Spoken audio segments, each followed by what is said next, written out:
هلو يا حلوين، بقالي كام يوم قاعدة اقرا رواية اخدت مني وقت طويل. حسيت ان انا في الكام يوم دول ما اهتمتش كويس ببشرتي ولا بشعري.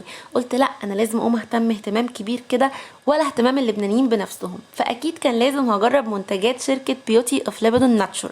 دي منتجات لبنانية مصرية، يعني جبنا لك الجمال اللبناني لحد عندك. عايزة اقول لكم ان هي منتجات طبيعية تماما. اول حاجة عملتها وهو حمام زيت قمر، حمام زيت الهيليون الاخضر. ده بقى يا جماعة بيقوي ويغذي البصيلات، بيحمي من التقصيف، بيقلل من التساقط. هو منتج طبيعي مليان فيتامينات ومليان بروتينات ومضادات اكسده وكمان بروتين طبيعي. مكوناته بقى مجموعه زيوت تجنن، زي زيت الصبار، زيت الحبه السوداء، زيت الارجان، زيت الزيتون، زيت جوز الهند. كل الزيوت اللي شعرنا محتاجها موجود فيها. زيت اوراق الشاي، كل الحاجات دي موجوده. بتحطيه على شعرك لمده ساعتين، وبعد كده بتغسلي شعرك وتلاقي احلى نتيجه بجد من حمام الزيت ده.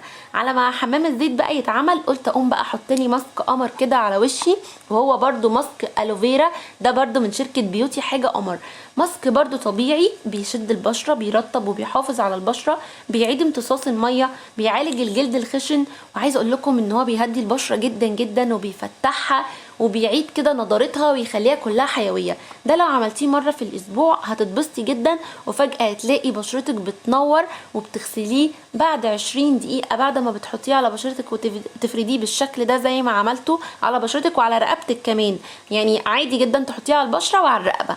عايز اقول لكم ده بيخلي البشره تنور. بتحطيه على بشرتك وتفرديه، وبعد كده بتغسليه بعد 20 دقيقه. بتقشريه كده وتغسليه، بيبقى النتيجه هوريها لكم دلوقتي. بعد ما غسلت وشي نتيجه قمر قمر. وبعد ما عملنا الماسك ده، يعني البشره هنا نورت، مش هنسيبها كده، هنخليها تنور اكتر. هنيجي على اكتر منتج عجبني في الشركه، وهو كريم تفتيح البشره. يا جماعه ده في حته تانية بقى، عجبني جدا جدا جدا. الكريم ده بتستخدميه مره قبل ما بتنامي.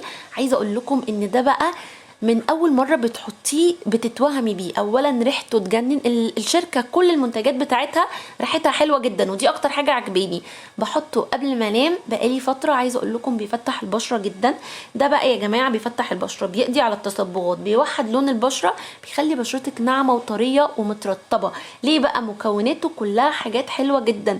مكوناته كلها ميه ورد، زيت جنين القمح، في بانسينول، في زيت لوز. كل الحاجات اللي انت محتاجاها لبشرتك علشان تتوحد لون البشره، وكمان علشان البشره كده زي ما انتوا شايفين، انتوا حاسين اكيد معايا في الفيديو.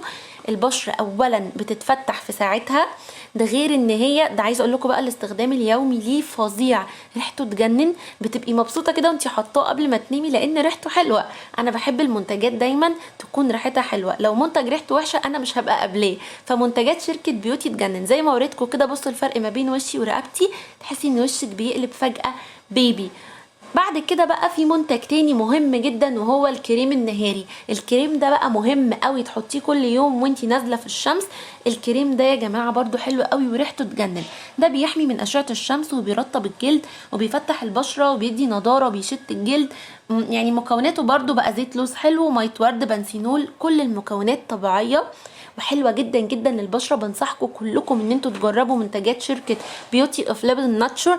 انا مش هبطل اجيبها، هتلاقوها موجوده في صيدليه خليل، وكمان موجوده في الصفحه بتاعتهم اللي انا سايبه اللينك فوق. واي حد من عندي هياخد خصم 20% لو طلب بكود الخصم بتاعي. عايزه اقول لكم هتتبسطوا جدا جدا، وبجد بجد جمالكم هيتحول جمال لبناني. بشرتكم هتبقى زي ما انتوا شايفين كده طريه وناعمه، والجمال هيبقى قمر جدا. باي باي.